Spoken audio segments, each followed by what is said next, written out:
Hey everybody, this is it. Patch 1012 Rundown, Galaxies Stage 2 Return to the Stars. So for this rundown, since we already had that big long PBE rundown, I'm going to try to zoom through some of the stuff pretty quick. I won't go into too much detail. If you want all the details, you can go back to that video where we talked with Riot Whitrock, the set designer. But for now, I'm going to focus on just some highlights and some key changes from PBE and anything that's happened since that video. So let's dive into it. All right, first up, 9 champions are leaving us. This is Kha'Zix, Cho'Gath, Vel'Koz, Kai'Sa, Kayle, Misfortune, Sona, Lux, and Kassadin. So no more Void, no more Valkyries, and a few more units. Kassadin probably the most painful one we've seen so far because it means Celestial and Mana Reaver are a little harder to hit. But yeah, so it should change the meta quite a bit with these 9 no longer there. Then we have 14 new champions coming. First off is Zed. Now, Zed is getting a little bit changed since PBE. You'll notice his attack damage steal is down, but the bonus magic damage is up. This should make him a little bit more of a carry and a little bit less utility. So that way, if you can get him something like a Ginsu's especially, he'll attack more often and it'll scale with AP even better. I think most people were basically ignoring that AP damage on PBE, so we shifted some of the power there. Vayne. Vayne kind of like started off really strong on PBE, and then we over-nerfed her, and then we slowly buffed her back up, and now she's actually ending up in a spot really similar to what she started at, so she should be really strong. Since PBE, we see an attack speed buff and a spell buff. This spell is a little weaker than what it was when we first launched PBE at 200, but the 2-star version is still 200%, which is the same. So yeah, Vayne should be a really strong 3-cost carry, and I expect Cybernetic to do pretty well. So use some good items on her. Riven has been really strong, especially in Sorcerer comps, but Riven is unique in that she is a Chrono Blade Master, doesn't use Chrono or Blade Master super well, still benefits from them, but benefits very well from spell power as she shields constantly and launches good magic damage. Also really good with Ludens. No changes here. We expect Riven to be a very strong champion. If you don't have a way to stop her with CC, she'll get out of control. So very strong force cost champion. All right, Battlecast. Battlecast has been an interesting trait in that this is a trait that procs the more instances of damage you do or take. So very good with items like Red Buff, Morello, Static Shiv, Bramble Vest, and also... yeah, you just want those items to really make this proc. What we saw in PBE is it ended up a little weak. So you're seeing a small buff at 4 and a bigger buff at 6 and 8. So if you can pull off the 6 and 8, should be a little bit better. Recommend things, again, like Bramble Vest on your front line, things like that. But yeah, so an interesting trait there. Alawi, nothing really changed. Good brawler front line. Pretty good alternative. Can steal some defenses. Nothing too remarkable to talk about here. Nocturne, same thing, good backline CC, really strong early, falls off pretty hard, but this plus Zed early game is actually pretty strong. Also really good at CC if they don't have a Trap Claw, or just good at burning through the Trap Claw. Has pretty good starting mana, so yeah, good champion there. Kog'Maw got a lot of nerfs over PBE. Really well, if you can get him early with a red buff and a Shiv, or even just the red buff, can do a lot of damage here. But basically, very good attack speed, enables Blaster pretty well. So, yeah, expect to see a lot of Kog'Maw. Cassiopeia, one of the numbers here is wrong. That should be 700. But TLDR, she got a buff back. So Cassiopeia will be stronger than she was on PBE, especially at 2 and 3 star. So expect to see her doing a little bit better than she was on PBE. She's really good early, but falls off really hard because of the pace of combat. That hasn't really changed. That's still the case. But should be, again, stronger at that 2 and 3 star. Victor went through a lot of cycles here, got a lot of nerfs. That percent max health damage was really strong early on.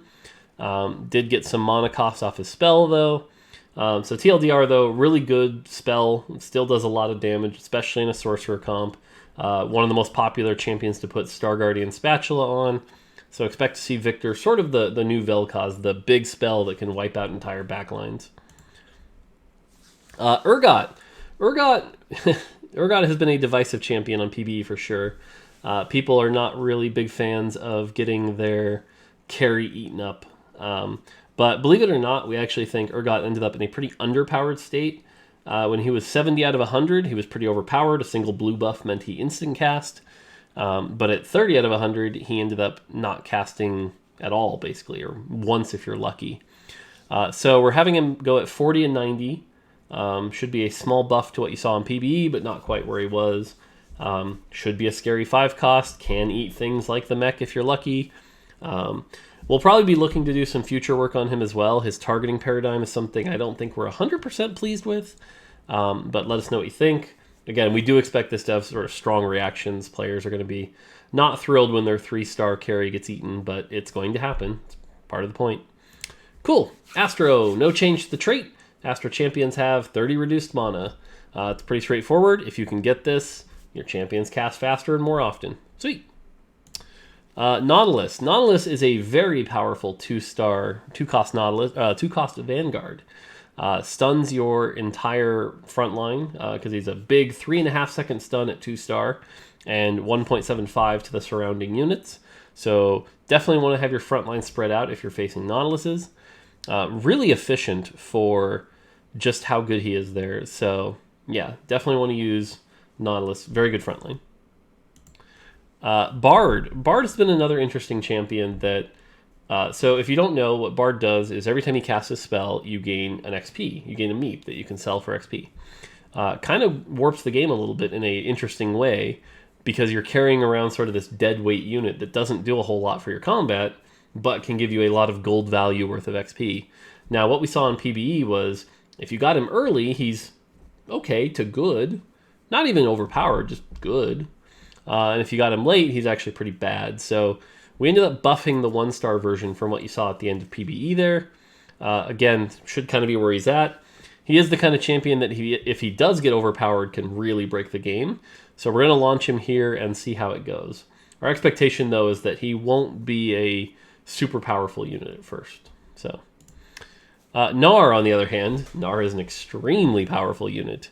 This brawler is back from set 1 and has that really powerful ult that can knock like 4 to 6 units around, move their position, and just destroy them. So Gnar is a popular unit. We saw him be the most played unit on PBE by almost a factor of double. So expect to see a lot of Gnars.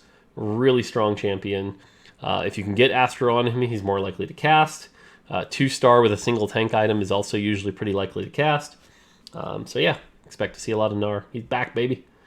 Lastly is Teemo. Teemo ended up in a little bit of a weak spot at the end of PBE, but he is a sniper and he's meant to be the primary carry of Astro.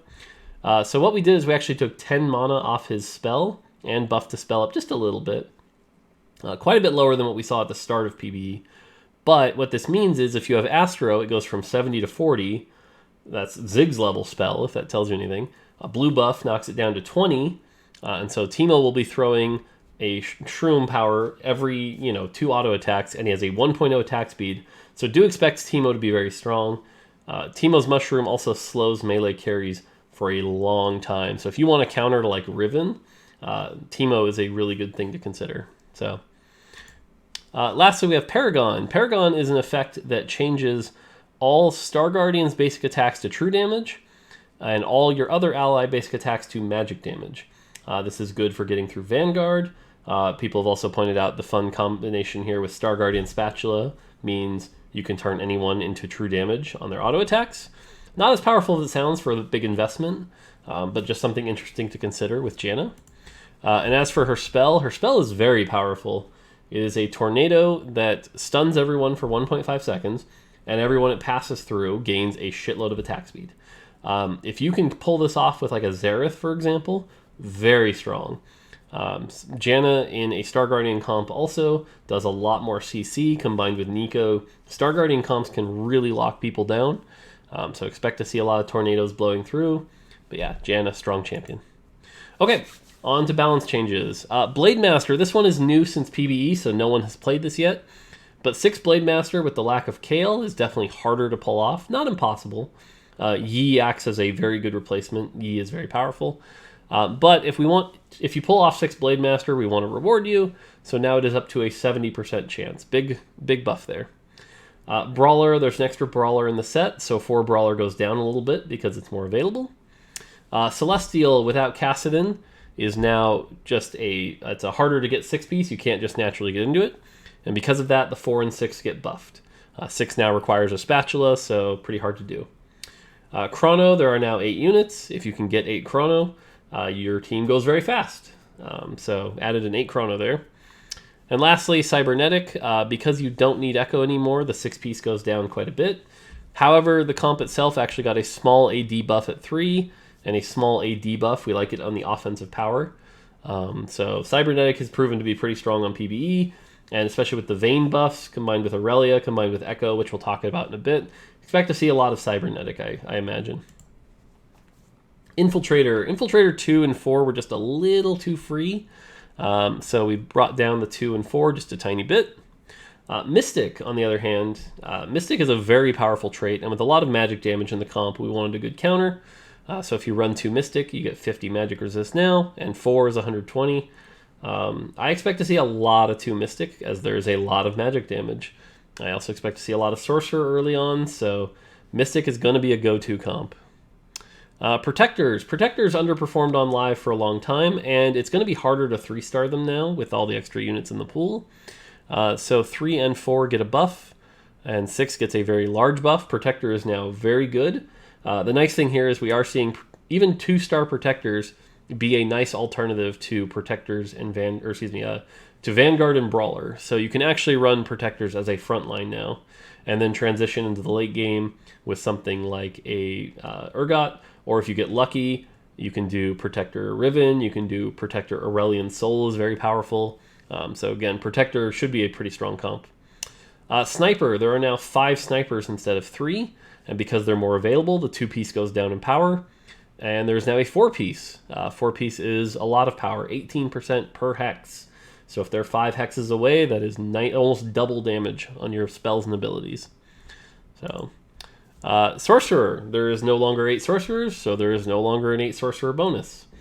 In addition, the 4-piece gets a small buff, and honestly, we started with a buff at the 8, but after PvE, we pulled that back. So, 4 Sorcerer looking pretty strong, though. Vanguard has a lot of counters now, so we're pretty happy with the 225 armor.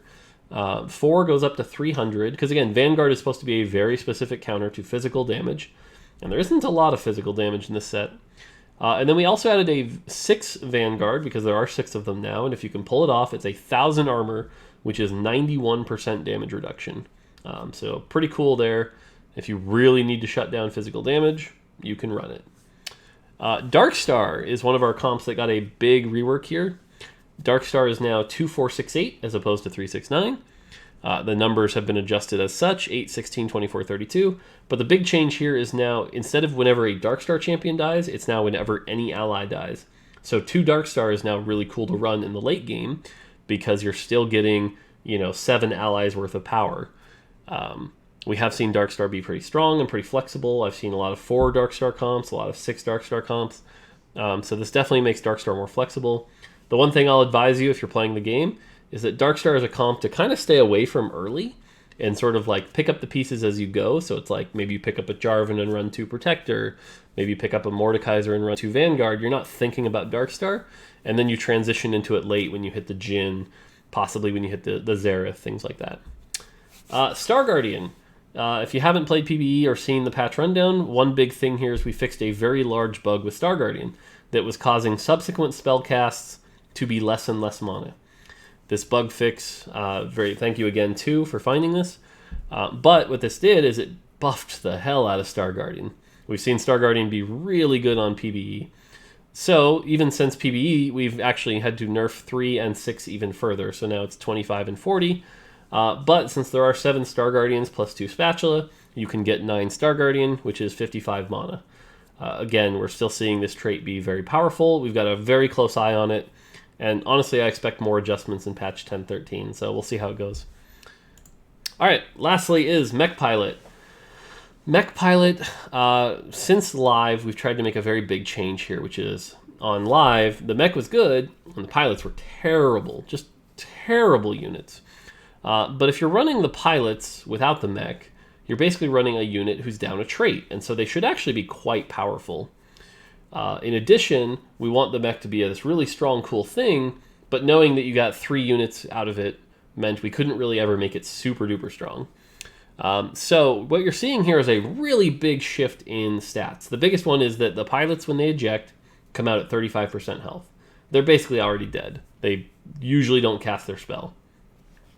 But base HP on the mech is higher, base AD is higher, base attack speed is higher, the cleave went down a little bit, mana goes down, armor goes up, magic resist goes up, and since PvE, spell damage goes up as well. Now, one of the things I want to focus here on is you'll notice a lot of this is very early focused. Our expectation is the mech is good at the level 6 mech. That's 2-star of each pilot. We don't want this to be a comp that you have to hit mech 7, mech 8 to be good with. So if that's the case, we can adjust the stats further. But again, we want the mech to be something like once you hit 2-star Fizz, 2-star Annie, 2-star Rumble, that thing is good. And that's why you're seeing a lot of these numbers be about the base, and a lot of the spell buffs are at the early levels as opposed to late. You'll notice level 7 mech got a very tiny buff. I think overall it's actually down from live. So speaking of the pilots, Annie, like I said, a lot of buffs here. So higher HP, lower mana, spell damage way up, almost double. It is double. And spell shield up as well. So Annie is strong. Rumble, same thing. More HP, less mana, and a lot more damage. So these are champions that, again, because they're down a trait, get to be very strong. And lastly is Fizz. Fizz has exploded onto the scene, especially on PvE the last few days. But again, higher HP, higher attack speed, lower mana, and holy crap, that spell damage. 600 base spell damage is like GP levels. So Fizz hits really hard, and if you can somehow 3-star Fizz, that's a 5,000 damage AoE, so that thing is nutty. So yeah, pilots all quite good now. Next up, no changes to 1 and 2 costs, interestingly enough. It just kind of worked out that way. Ashe, more focused on being more utility, so gets to cast more often, gets to be in that Shojin state quicker. If you can Shojin Ashe, she's pretty good now. But because of that, the spell damage goes down a bit. And we increased the missile speed, so hopefully you'll see less Ashe missing. She'll still miss sometimes, but it should be quite a bit less. Ezreal, same thing. He was this awkward middle ground between utility and damage, so now he's just utility. Ezreal is the kind of person you put in your comp if you want the tags, and you need that EMP. So 50 out of 80 mana. A single blue buff on him means he instant casts that EMP, which is really good against casters. Attack speed up, but you'll notice the spell damage is way down. So again, Ezreal is all about that EMP if you want it. Jace gets a small buff, was kind of underperforming for what we wanted a 3-cost tanky carry to do, so he gets some HP so he can kind of live a little longer. Nico, we are pulling out some of the damage. Interestingly enough, if you've played enough Star Guardian, what you'll notice is that the Syndra and Ahri don't actually matter that much. It's all about the Nico placement. It's all about getting that big stun with a lot of damage with 4 Sork, or 6 Sork if you're lucky. And so we're pulling some of that damage out. She still gets to be a big AoE 2-second stun, which is massive, allows your backline to do more damage, but she gets a bit of a spell nerf here. And it's actually a pretty small one, so I still think Nico's going to be the key to the Star Guardian comp. Next up is Syndra. Syndra gets a bit of a change here also. A little bit down in mana, just because of the blue buff change we'll talk about later. Spell damage also goes down a bit, but here's the biggie. Now her orbs will go to the next target if she's already done killing. So as she goes, she can actually start one-shotting 2 or 3 people at the same time. What this means, and this is a big reason we did this change, is that AP items are actually good on Syndra. Because if you can make those orbs hit, you'll destroy more things. Before, you basically did not want AP on Syndra at all. It was all about tears, tears, tears. So this change we think will make her healthier. Shaco gets some compensation buffs, and because we really want him to be a 3-cost carry that's exciting to use, we're making sure he doesn't end up in that 10-7 state where he basically infinitely lived. But at the same time, with the changes to IE, we're a little less worried about that. So he gets some AD and some spell power buff. Next up is Jhin. With all the new snipers and with the change in the meta, what we've seen is Jhin is very strong. So Jhin gets a slight AD reduction down to 80. This will lower his damage output pretty much. If you've been playing on PBE, you've been playing 85 already, so this is only another 5 AD. but overall we still think Jin's going to be quite good. But the other thing we did was we actually made, and these numbers actually need to be updated. Sorry about that. The numbers are actually 0.85, 0.9, 1.1 attack speed. But the TLDR here is that if you hit 3-star Jin, he attacks a lot faster and can actually kill things. So 3-star Jin is now much more exciting. Jinx. Jinx gets a big nerf here. There's a very large nerf that we should have caught sooner, to be honest, but this was a good time to nerf it. If you've been playing on PvE, you haven't even seen this nerf yet. The rockets were proccing on blaster procs. So if you shot a blaster proc as Jinx, you were shooting 4 to 6 rockets, and each rocket was doing AoE splash damage to backline and just melting them. It's a little too much. So we're pulling that out. Blaster shots no longer proc rocket. And to compensate, we're buffing up the rocket. So it goes from 125 to 150, 200 to 250. So you should get more primary damage on those rockets, but less just random, I delete your whole backline for no reason. Jinx was proving way too powerful on PvE. In the 5 cost, one of the big changes we wanted to do here was make sure that 5 costs are all playable, and something you'd consider even outside their comp. So play Aurelion Soul outside of Rebel, play Echo outside of Cybernetic. So in Aurelion Soul's case, gets to attack, or gets to cast instantly. The fighters also drain mana, which kind of works out interestingly because you drain the mana, but you also deal the damage, so it kind of gives the mana back. But yeah, so Aurelion Soul should be a lot stronger. The attack speed thing is just a thing to deal with an Echo interaction, which we'll talk about in a second. Doesn't actually do anything here.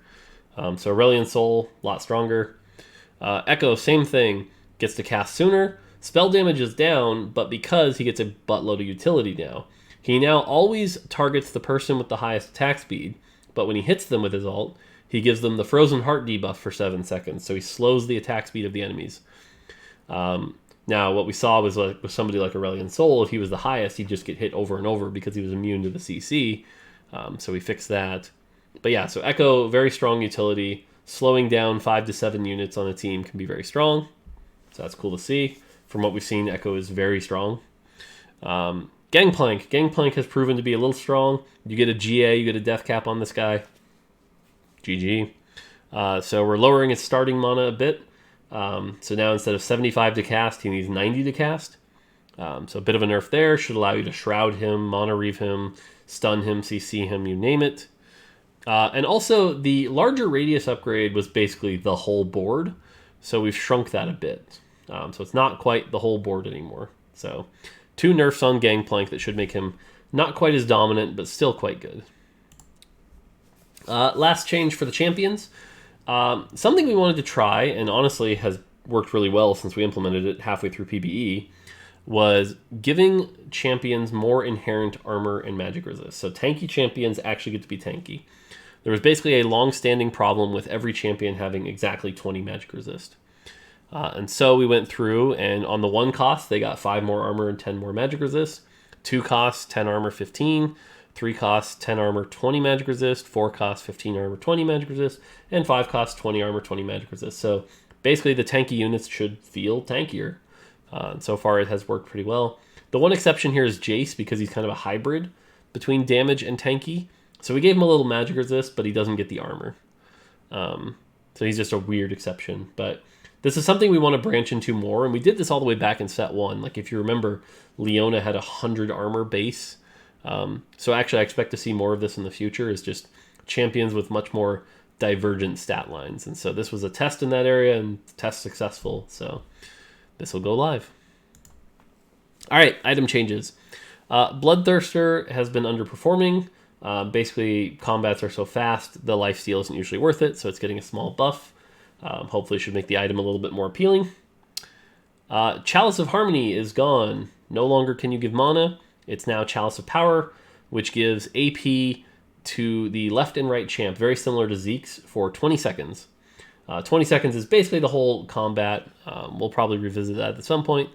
But TLDR, if you want to buff the AP of 2 units, it's a really good support item, and it's cool that you can get AP from Cloak and Tear. Deathblade proved a little strong after that most recent buff where it started with a stack. So we're pulling it down just a little bit. At 25 AD, it shouldn't be quite as oppressive. Still pretty good. Demolitionist charge is gone, so no more Demolitionist spatula, even though Demolitionists are still in the game. It's now Battlecast spatula, so you can get up to 8 Battlecast. Giant Slayer, new item here, has been nerfed since you've seen it on PBE, but the general idea here is this can work on anyone, spellcasters, auto attackers, you name it. So it's a much more flexible item.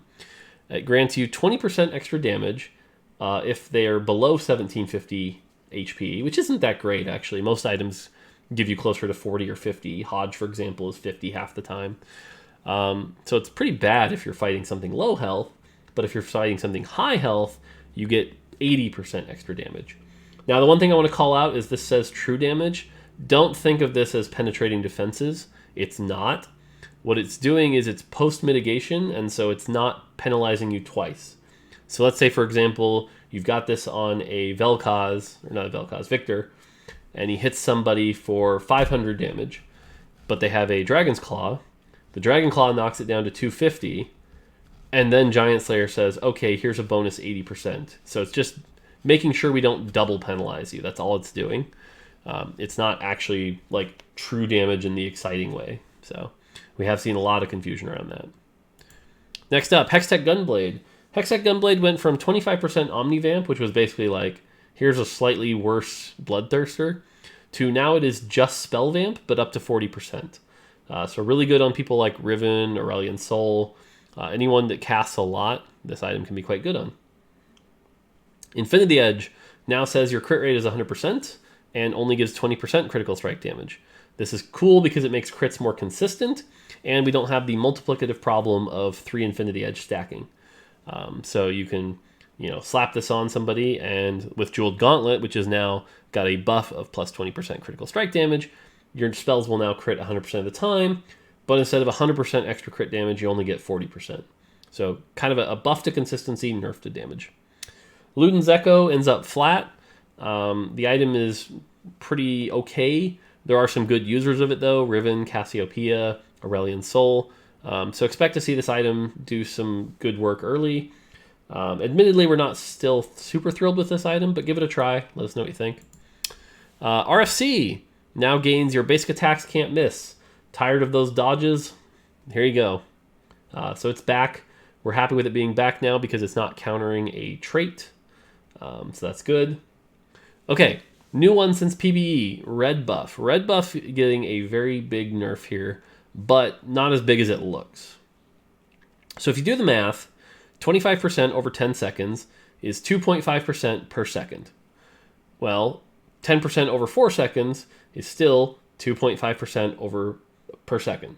So if you get Red Buff on somebody, it's still doing just as much damage per second. The only difference is it won't last forever. So let's say your blaster shoots and then dies, it won't be quite as powerful. What this is aiming at is being a less oppressive item early game. So PBE hasn't even tested this yet, so this will be interesting. But if you're attacking the same thing over and over, you can reapply it, no problem. So this should be a slightly more balanced version. And it means we don't have to nerf Morello, because we're pretty happy with where Morello's at, because the debuff is basically the same. If you're debuffed, you're burning 2.5% HP per second. It just has a different duration. That's all. So, new red buff nerf. Seraph's Embrace is gone.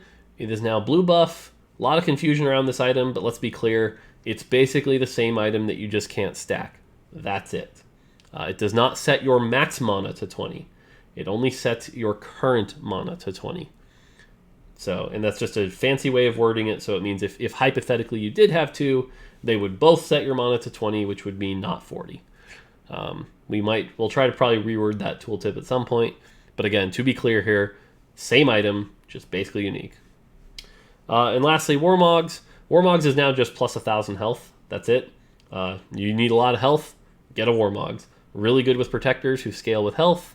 Really good to just like put on somebody you want to survive and cast. Cool item. Sweet. Okay, system changes. 3 cost bag sizes. There's now 18 of each. So hypothetically, if you wanted to roll for a 3-star and someone else did, you're not locked out. Kane no longer drops a spatula item if you have 0 of that trait on the board. So, for example, if you're running Cybernetic, you could still drop a Blade Master spatula because you have a Blade Master in your comp.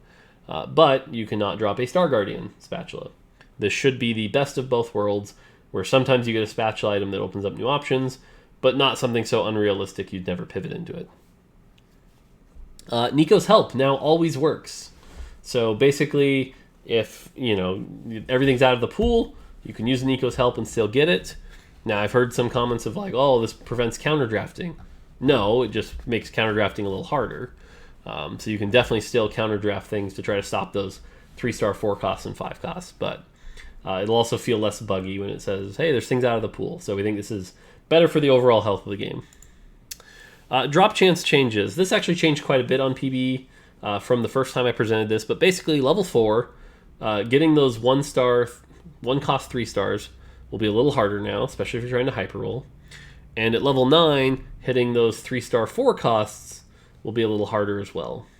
So just 2 things for consistency that we wanted to bring down a little bit. Sellback penalty. This one's interesting. We tried on PBE for a while having full sellback, full refund. And to be honest, we like it a lot.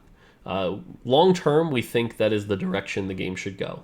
It made pivoting more exciting, opened up some cooler options, but we weren't comfortable with how little testing we got on it long term on PBE. Maybe there's something we're missing. Maybe there's a way to play the game that gets more exploitive. So what we're doing is we're making the sellback penalty 1 gold. It's certainly a lot reduced from what it was on live, but this will help us identify if there's any issues long term. And if we see something go wrong, we can increase that penalty. And if we see it go right and be better for the game, we can go to that 0 penalty that we think is correct for the game. But this is basically an insurance move on our part. So Galaxies, you'll see this in the patch notes, but TLDR, no new Galaxy in 10.12, Lilac is removed. And then from here on out for the rest of Galaxies, we will add a Galaxy and remove a Galaxy every patch.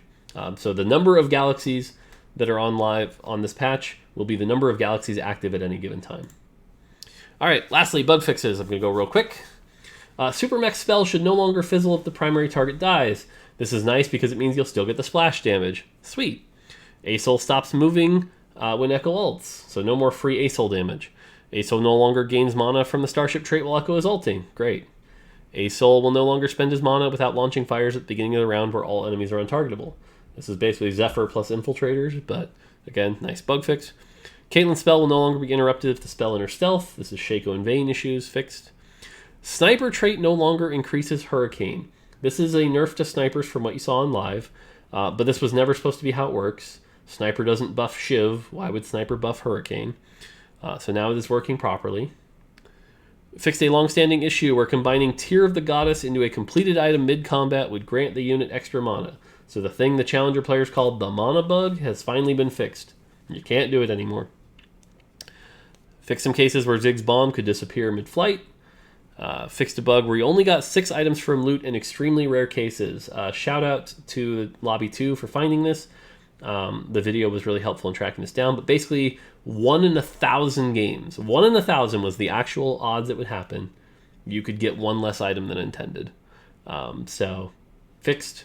You probably didn't experience it in your lifetime, or if you did, it was 1 game, but it is now fixed. Added some extra cushion range to Luden's Echo bounces, so the item should be a little bit more reliable. And lastly, fixed a bug where 1 Shroud of Stillness could be equipped on a champion through champion promotion. So if you saw 2 Shrouds, you can't see that anymore. All right, that's going to do it for patch 10.12. A lot of exciting stuff coming up. On behalf of the whole team, we hope you're excited. We hope you're looking forward to it. Can't wait for everyone to climb through the ranks again, see who comes out on top, see all the different ways you can use all the new champions. Should be a lot of fun. So that's going to do it for me. Until next time, take it easy.